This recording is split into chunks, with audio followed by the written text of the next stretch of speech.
The election in December in the Serbian Republic of Yugoslavia of Slobodan Milosevic and his Socialist Party of Serbia had been decisive, but since taking power there had been increased discontent about how the new government was using state media channels to silence criticism and linking the opposition Serbian renewal movement with Croatia, which had in May 1990 elected the more right-wing separatist Croatian Democratic Union. In response, Vuk Drašković, the leader of the opposition, called for demonstrations against the perceived bias of Radio Television Belgrade. Drašković and other leaders were arrested, which didn't help calm things down, and across the US Grand Prix weekend, Belgrade was torn by violence as police and demonstrators clashed. 2 died, 1 policeman and 1 protester, and in the end, the protesters had something of a victory, with Milosevic still safely in office, but the resignation of several editors from Radio Television Belgrade, the lifting of the ban on other stations, and the release of Drašković and the others. In India, new Prime Minister Chandrasekhar, elected in June, resigned after just 7 months in office. His minority government had been propped up by the Congress Party headed by previous PM Rajiv Gandhi, but in May Gandhi's party flexed their muscles, refusing to pass Shekhar's budget unless he made concessions that would, in his view, unacceptably make his ministry a puppet at the beck and call of the opposition. Chandrasekhar would remain in office for the time being until a new general election could be organised, no small task in a vast country like India, so would likely be in power until the summer at least. The Grand Prix teams arrived in America in an odd frame of mind. There was a sense of patriotic optimism, with the Cold War over and the USSR itself seemingly on the brink of total collapse. The US military had also exorcised some of the ghosts of Vietnam, with a hugely emphatic one-sided victory in the Gulf War, set to the strains of Whitney Houston's performance of the national anthem at the Super Bowl in January, a tight New York State derby between the Buffalo Bills and New York Giants, won 19-20 by the latter.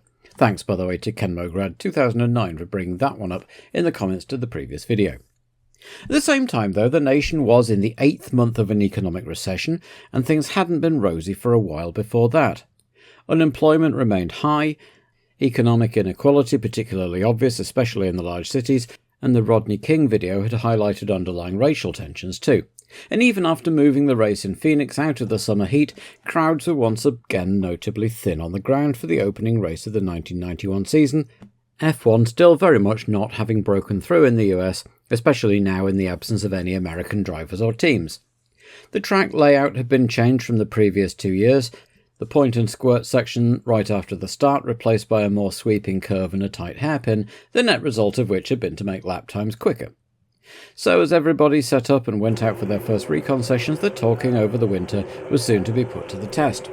Most were still expecting McLaren and Ferrari to be the strongest contenders, though the new Williams had tested well too, while McLaren had been having problems, the new car in its final form having barely turned a wheel before arrival in Phoenix, and incredibly, it was still too small for Gerhard Berger to sit in comfortably.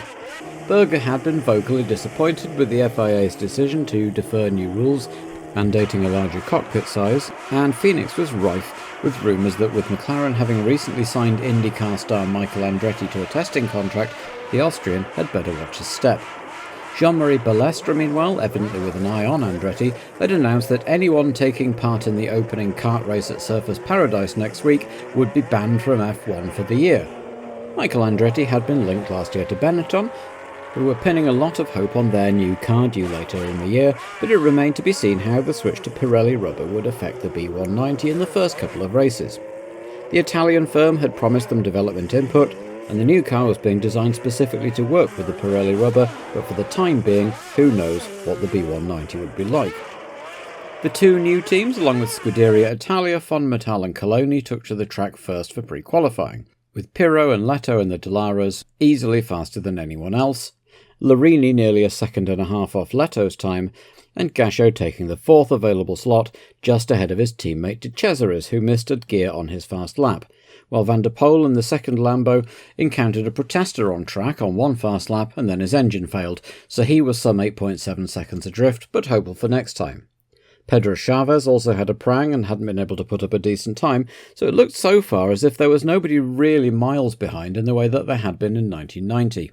I was becoming a little bit more nervous, not because I'm worried about anything in particular, it's just that it's taken such a long time to actually get to the reality of being here. Is it more difficult than Formula 3000? I'll tell you after pre-qualifying tomorrow.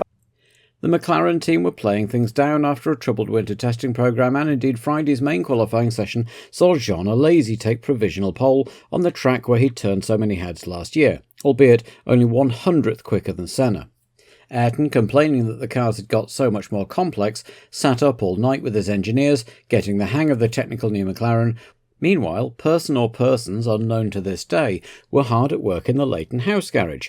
The team returned on Saturday morning to find that the electrical wires and brake lines in all three cars had been cut. An act of sabotage by someone who knew exactly what they were doing, said Chris Murphy.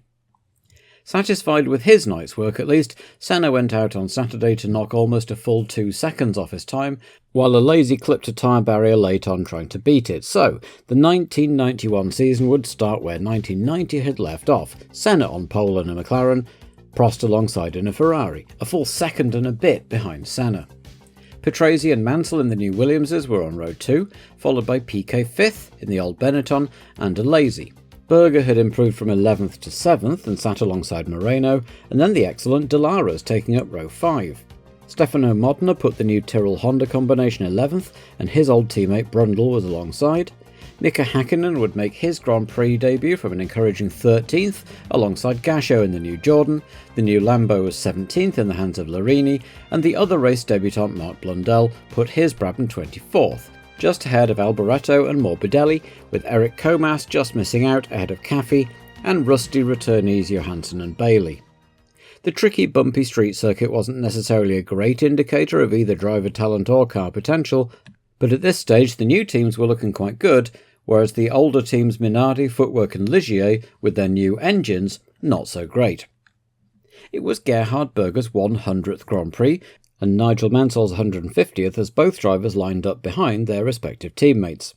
There was a very long hold before the green light went on, and Senna got the perfect start and everyone else danced left and right on the way down to the new turn 1. Prost retained second, but after some dummies and lunges Mansell had got ahead of Patrese, with Alesi and Berger 5th and 6th, followed by the two Benettons. Senna immediately began pulling out a gap while Mansell challenged Prost and Alesi harried Patrese, taking 4th off him on lap 2. With Berger now nipping at Patrese's heels, Senna continued pulling away, but Ricciardo soon collected himself and caught back up to Alesi, as Bernard became the first casualty, a broken oil line putting paid to his race after just 4 laps. More woes for Monsieur Larousse and co, just a week after the whole registration points thing had been resolved. The field was already spreading out, with only the Patrese-Alesi scrap and the inter-team Benetton duel providing entertaining viewing. Alesi was visibly bouncing over the bumps in a way the others weren't. New boy Hakkinen had an interesting debut and the steering wheel came off in his hands on lap 8, spinning him out on the main straight, but once the cameras were looking elsewhere he reattached the wheel, got it going again, and headed off to the pits to ask them to screw it on properly this time. Brundle also had a brush with the wall and came in for new tyres, but he'd done some suspension damage too and dropped to last while they patched it up. And all this time the veteran Patrese was not letting young hotshoe Alesi get a moment's respite as he hounded him for 4th place all the way around the track. Jean had been a couple of months shy of his 13th birthday, by the way, when Ricciardo made his F1 debut at the 1977 Monaco Grand Prix. Behind them were Berger, who still seemed to be having trouble keeping his car pointing the right way, and then the two Benettons of Piquet and Moreno, and behind them in 9th was Stefano Modena, running well in the Tyrrell Honda. By now, lap 14, Senna had already pulled out a 6-second lead over Prost, as Hakkinen finally got moving again, and 2 laps later, Patrese finally got past Alesi off camera and set out in pursuit of Mansell, in 3rd, while Gianni Morbidelli rolled his Minardi in to retire with a dud gearbox, the same malady that had done for Leto's Dallara a couple of laps earlier, and would do for Pirro's Dallara a lap later. Before much longer, at about a quarter distance, Patrese was up with Mansell, who was still hanging on to Prost. Ricciardo seemed determined to get one over on his returning teammate and began giving Nigel the same treatment he'd given Alesi earlier. Just because you're number 1 now doesn't mean we can't race, seemed to be the message. All 3 were approaching Brundle and Tarquini, who were having their own little scrap, but Martin managed to get past Gabrielli just before Prost arrived, so there was no blocking. Further back, Alesi had dropped back and now had Berger nipping at his gearbox. On lap 20, Patrese pulled out to have a look at Nigel, overcooked it, narrowly avoided a collision, and shot straight off up the escape road, rejoining 6th behind Alesi and Berger, as Frank Williams pondered his post-race team talk. So Patrese got his head down and charged again, while Mansell's avoiding action meant that he'd been slowed up a bit and now had Alesi and Berger right on his tail. Within a few laps it became a 4-car pack, as Patrese attached himself to the back of it too. Patrese got past Berger on lap 30, by which time Mansell had pulled away again, and soon both he and Alesi were leaving Berger behind, with Patrese setting fastest lap in the process. Nakajima emulated Ricciardo by shooting off up the pit lane and recovering 2 places behind, while new boys Mark Blundell and Mika Hakkinen, 18th and 19th, both spun on a patch of oil just past the pit lane entrance. Blundell was out, but Hakkinen kept it running and continued on his way. And then, suddenly, Mansell was out of his car and pushing it back towards the pit lane. A replay showed him sticking up his hand as Alesi and Patrese swarmed past. It was Mansell's favourite bit of kit, the semi-automatic gearbox, at fault once more. Having got the car into a safe place with absolutely no help from the marshals, he gave up and walked the rest of the way, and on the very next lap, Berger's fuel pump packed up, bringing to an end a distinctly miserable 100th Grand Prix for him. So, Senna still led Prost, now by 21 seconds, with a lazy third, Patrese 4th, and followed by the Benettons of Piquet and Moreno as the race approached half-distance. Alesi and Patrese were closing on Prost as they all lapped Hakkinen, while Larini brought his Lambo in for the team's first pit stop in race conditions, and it could hardly have gone worse, with the right rear simply refusing to come off its mountings until some percussive maintenance got it off, and he was back out, just as Alesi and Patrese thundered past, still going at it hammer and tongs. Bootson's first race for Ligier ended when his Lamborghini V12 conked out in an awkward spot, and then it was Ivan Capelli's turn to come in for a long pit stop. In his case, it lasted the rest of the race, as he joined the increasing list of gearbox-related casualties. The tyre people had reckoned that with the low temperature and relatively low speeds, even the softest D compound rubber should go the whole race, but just after half-distance there was a flurry of tyre stops. First, Alesi with a lightning stop. Having just lost third to Patrese, he'd come in with completely wrecked front tyres. Ricciardo was now chasing Prost hard too, and took second when Prost came in next time round, a sticking right rear costing him time, and he headed out nearly collecting Tarquini and Larini, who were having their own little battle way down the order. Alboreto ended his miserable afternoon, having been suffering brake problems all day until his gearbox gave out. So Senna now had a good half-minute lead as he breezed past his old F3 sparring partner Brundle, running 8 laps down, and made his own stop with plenty of time to retain the lead. Chasing hard on lap 49, Patrese's gearbox developed a mind of its own, selecting neutral and second as he cornered, spinning him off backwards in a really hairy spot. With superhuman reflexes, Piquet and Hakkinen just avoided the nose of the Williams, but Moreno wasn't quite so lucky and rode right over the nose. As Alesi sent a bit of debris flying, Piquet understandably hightailed it out of there before someone else did the same thing, but thankfully neither he nor Roberto were hurt, though undoubtedly a bit shaken. The marshals made some attempts to move the Williams, but it was just stuck in second gear, so besides sweeping up the debris and managed to rock it back a few feet, there wasn't much they could do without stopping the race. So they just left it there, on the exit to a blind corner, on the basis that everyone had been past it now and knew it was there. All of which put Piquet second, and if Senna's brand new almost untested car developed some gremlin, he might yet get another unlikely win. And Alesi was third with Nelson yet to stop and must also have been dreaming of a debut Ferrari win. Prost had recovered to fifth after his nightmare stop and was gunning for Modena in the Tyrrell, fourth, so it was still anyone's race. The Tyrrell was pretty handy though, and Modena was giving Prost a race. Alain got through in the end, but Stefano had made his point, while Alesi had moved up to second off camera. Gasho, running 7th, had a spin right across the bows of Alesi while avoiding the crashed Williams, a little shake of the fist by Alesi in retrospect, then nearly collected Piquet when he recovered, and then headed into the pits for new boots and a check-up. It was the most TV coverage Eddie's car had had all day, so the sponsors wouldn't have been too upset.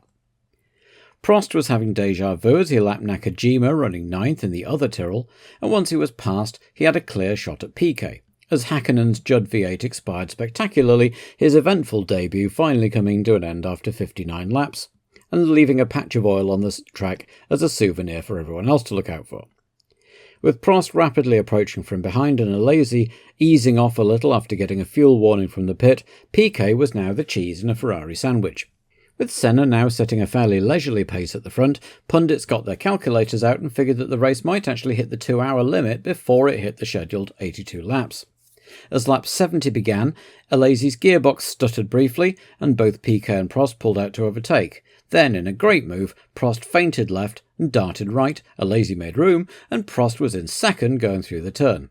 Piquet was still stuck between two Ferraris, but they'd swapped places, and soon Alesi was rapidly dropping back and smoking as Modena appeared to take fourth back from him. Alesi wasn't going to make it easy, but he couldn't hold him off for long and pulled off shortly afterwards. So, Senna, Prost and Piquet in the top three, 8 championships between the three of them, with Modena 4th and Nakajima 5th, albeit a lap down, and Pierluigi Martini 6th, and in the closing stages and off-camera Martini was pressing the Japanese driver hard until his engine gave out 5 laps from the end, and then Gasho came and parked up alongside him on the same lap, having dropped out of 9th. Aguri Suzuki thus inherited 6th place, with Larini 7th and a lap behind Aguri. But if anyone else dropped out, the Lambo team could still get a point on their debut, but it was not to be, as Senna dawdled round lap 80 to make sure that the 2-hour time limit expired before he started the next one, and cruised around lap 81, waving to the sparse crowds, to take the win that would put him joint second with Jackie Stewart in the all-time wins table on 27. Prost and Piquet came in second and third for an all-star podium, with Modena, Nakajima and Suzuki the rest of the points. Delight for both Ken Tyrrell and Gerard Larousse, but long faces for Ferrari, Williams and Benetton as they contemplated the extent to which Senna and McLaren had just blown them away in a car they'd hardly tested and were saying still wasn't quite right. Larini, Tarquini and Brundle, Martin, still soldiering away 8 laps down after his extended pit stop, with the only other cars still running, and encouragement for the Lambo, AGS and Brabham squads, 1 new team and 2 in all sorts of financial trouble. So, Senna became the first driver in F1 history to score 10 points for a win, as the Grand Prix circus packed up the big top for the trip south to his hometown of Sao Paulo, where they'd race in just 2 weeks' time.